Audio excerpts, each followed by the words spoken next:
একরাশ স্বপ্ন আর বুক ভরা উৎসাহ নিয়ে ঈদের ছুটিতে যাত্রা করেছিলেন বাড়ির পথে। আশা ছিল পরিবারের সাথে ঈদ উদযাপন করবেন একসঙ্গে। তবে যাত্রাপথেই সেই আনন্দের স্বপ্ন পরিণত হয়েছে মর্মান্তিক শোকে। সর্বনাশা লঞ্চের ধাক্কায় নিমেষেই ছিন্ন ভিন্ন হয়ে গেছে দেহ, ভেঙে চুরমার হয়ে গেছে বাড়ি ফেরার স্বপ্ন।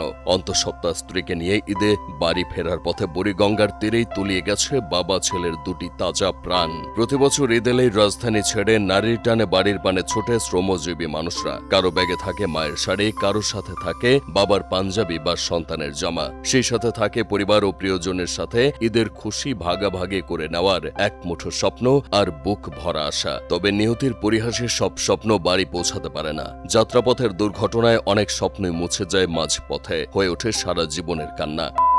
ছেলে আনন্দের ঈদযাত্রা পরিণত হয় বিভীষিকাময় শোকের বেদনায়। প্রতি বছর ঈদযাত্রায় সড়ক, নৌ ও রেলপথে দুর্ঘটনার শিকার হয়ে ঝরে যায় অনেক তাজা প্রাণ। তাই ঈদযাত্রাকে যাত্রা বললেও ভুল হবে না। যাত্রী কল্যাণ সমিতির রিপোর্ট অনুযায়ী গেল 4 বছরে 8টি ঈদে সড়ক দুর্ঘটনায় প্রাণ হারিয়েছেন 3000-এর অধিক মানুষ, আহত হয়েছেন প্রায় 7000। ঈদ মৌসুম এলেই দেশের সড়ক, রেল ও নৌপথে যাত্রী চাপ কয়েক গুণ বেড়ে যায়। এর সঙ্গে যুক্ত হয় যানজট, দুর্ঘটনা, অতিরিক্ত ভাড়া আদায়, টিকিট সংকট ও চাঁদাবাজির মতো সমস্যা। ফলে যে যাত্রা হওয়ার কথা আনন্দের, তা হয়ে ওঠে ভোগান্তি আর দুর্ভোগের। সরকারের পক্ষ থেকে নানা ধরনের প্রস্তুতির কথা বলা হলেও প্রতি বছরই এসব সমস্যার পুনরাবৃত্তি দেখা যায়। পরিবহন ব্যবস্থায় বিভিন্ন পরিকল্পনার কথা শোনানো হলেও বাস্তবতা হলো পরিকল্পনা যতই ভালো হোক, তার কার্যকর বাস্তবায়ন হয় না। ঈদের সময় চালকরা যেমন তাড়াহুড়া করেন, বাস মালিকরাও বেশি আয়ের জন্য অতিরিক্ত ট্রিপ দিতে বাধ্য করেন চালকদের। ফলে প্রতি বছরই ঈদযাত্রায় পরিণত হয়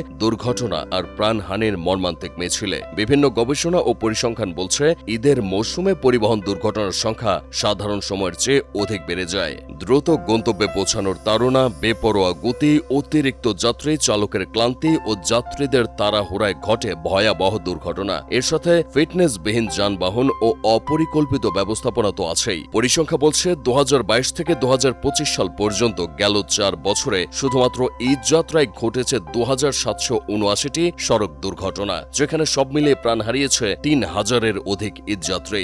গুরুতর আহত হয়েছেন দ্বিগুণের বেশি মানুষ।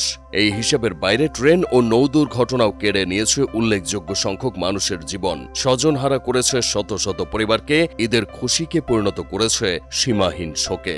এভাবে আরো কত বছর ঈদে বাড়ি ফেরা মানুষদের যাত্রা পথে অকাতরে প্রাণ বিলিয়ে দিতে হবে তা কারো জানা নেই। সারা বছর জীবিকার তাগিদে পরিবার পরিজন থেকে দূরে থাকা মানুষগুলোর ঈদযাত্রা নিরাপদ করা শুধু জরুরি নয়, সময়ের দাবি। ভিডিওটি ভালো লেগে থাকলে আমাদের ইউটিউব চ্যানেলটি সাবস্ক্রাইব করে সাথেই থাকুন।